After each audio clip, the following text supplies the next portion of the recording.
జాగ్రత్తగా ఆలోచించండి, ఎవరితో మాట్లాడకండి. ఒకసారి మాత్రం చెప్తాను, అగైన్ మళ్ళీ చెప్పను, అడగండి మళ్ళీ ఎలా చేస్తారు ఏం చేస్తారు. ఓకే, ఏంటిది? లెఫ్ట్ హ్యాండ్ని ఇలా పెట్టుకొని ఫస్ట్ హ్యాండ్ ఉంది కదా మనం చక్కగా తమ్ కింద పెడుతున్నాం ఈ విధంగా కదా. మరి 2 హ్యాండ్స్లో ఏం చేస్తున్నామంటే ఫస్ట్ హ్యాండ్ తీసుకుంటున్నాం చక్కగా ఈ విధంగా.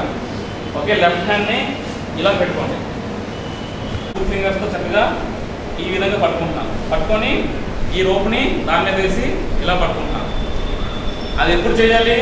తమతో ఏదో మాట్లాడుతున్నట్టు ఏమన్నా ఏం చదువుతున్నా ఏదో చెప్తే మీరు అందరూ అటు చూస్తారు, మీరు ఎవరు కూడా చూడరు. అంతేనా?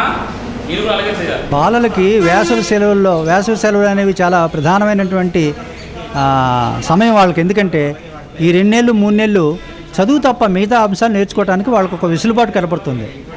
కాబట్టి ఈ వేసవి సెలవులు అనేవి పిల్లలకి వారి యొక్క సృజనాత్మక శక్తిని, శాస్త్రీయ దృక్పథాన్ని, శాస్త్రీయ అవగాహన పెంచుకోవడానికి పడేటటువంటి ఈ వేసవి సెలవుల్ని వారికి ఇష్టమైనటువంటి వారు ఎన్నుకున్నటువంటి అంశాన్ని తీసుకొని దానిలో ప్రావీణ్యం సంపాదించడానికి ఈ 2-3 నెలలు ఉపయోగపడతాయి. సో అందులో భాగంగానే అనేక మంది బాలలు వాళ్ళ తల్లిదండ్రులందరూ కూడా వేసవి సెలవుల్ని స్విమ్మింగ్ కానీ, లేకపోతే పెయింటింగ్ కానీ, ఫ్యాబ్రిక్ పెయింటింగ్ కానీ, చెస్ కానీ అనేక అంశాల్లో వాళ్ళకి ట్రైనింగ్ ఇచ్చి ఆ పిల్లలకి ఇష్టమైన సబ్జెక్టును వాళ్ళ యొక్క మెరుగులు దిద్దుకోవడానికి అవకాశం ఏర్పడుతుంది. అందులో భాగంగా బాల వికాస్ ఫౌండేషన్ సంస్థ గత 15 సంవత్సరాల బట్టి పిల్లలకు ఉపయోగకరంగా ఉండేవి, పిల్లలకు ఉపయోగపడేటటువంటి అంశాలను ఎన్నుకొని వాళ్ళకి తరఫిదిస్తున్నాం. ఈ ఏడాది ప్రత్యేకించి ఇంద్రజాలం అంటే మ్యాజిక్ అనే అంశాన్ని తీసుకొని పిల్లలకి ఈరోజు రేపు ఉదయం 10 గంటల నుంచి 11:30 వరకు ఇక్కడ ట్రైనింగ్ ఇవ్వడం జరుగుతుంది.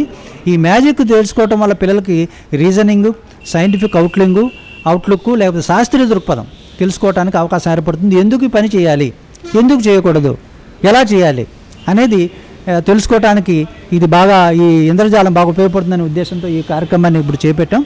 సుమారు 150 మంది పిల్లలు వాళ్ళ తల్లిదండ్రులతో వచ్చి ఇక్కడ నేర్చుకుంటున్నారు. ఆ విధంగా మంచి పౌరులు అవడానికి, వారి సెలవుల దినాలను సద్వినియోగం చేసుకోవడానికి ఇటువంటి సమ్మర్ క్యాంపులు, వేసవి శిక్షణ శిబిరాలు ఉపయోగపడతాయని నమ్మి ఇది చేస్తున్నాం. కాబట్టి ఈరోజు రేపు కూడా ఉంటుంది. కాబట్టి నగరంలో పిల్లలందరూ కూడా ఈ ఉచిత శిక్షణ తరగతులు పార్టిసిపేట్ చేసి వాళ్ళు ఉన్నటువంటి సృజనాత్మక శక్తిని, ఇంటెలిజెన్స్ని లేకపోతే టాలెంట్ని అభివృద్ధి చేసుకోవాల్సిందిగా కోరుతున్నాను.